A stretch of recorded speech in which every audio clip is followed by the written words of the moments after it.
অত্যন্ত রৌদ্র উজ্জ্বল একটি দিন, হঠাৎ বের হলাম একটি পার্কে ঘোরার উদ্দেশ্যে। চারদিকে রোদ আর রোদ, অত্যন্ত রোদ।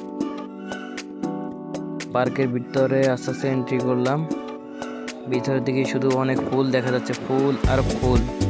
এগুলো হচ্ছে টিউলিপ ফুল। রাশিয়াতে অবশ্যই বিভিন্ন রকমের টিউলিপ গাছ দেখা যায়, আর বিশেষ করে গরমের মৌসুমে সবচেয়ে বেশি পরিমাণ এই টিউলিপ ফুলগুলো ফুটে থাকে, কারণ রাশিয়াতে সবসময় তো ঠান্ডা থাকে, ঠান্ডাতে তো আর ফুল ফোটা সম্ভব নয়।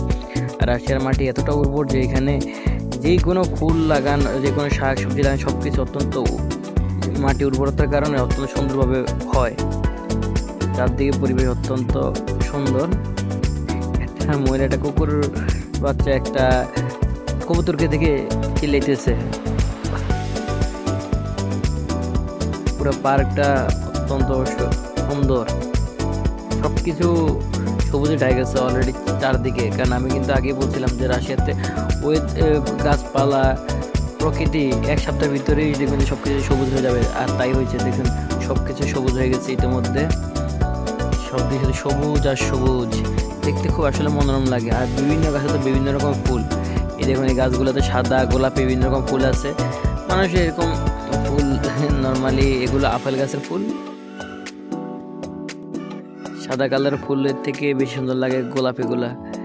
এই দেখুন ফুল কত সুন্দর, গোলাপের সমারোহ, গোলাপের রঙের অত্যন্ত সুন্দর ফুল।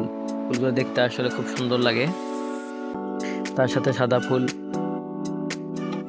সাদা অপর নাম হচ্ছে সবকিছুই মানে নর্মাল।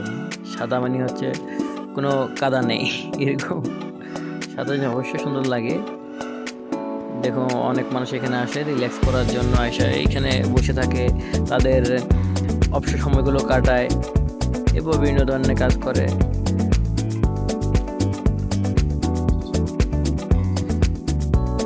এই দেখুন এই টিউলিপের আরেকটা অংশ, এখানে টিউলিপ গাছগুলো ফুটছে। টিউলিপের গোলাপি রঙের আছে, কমলা রঙের আছে, সাদা, লাল, বিভিন্ন রকমের টিউলিপ দেখা যায় রাশিয়াতে।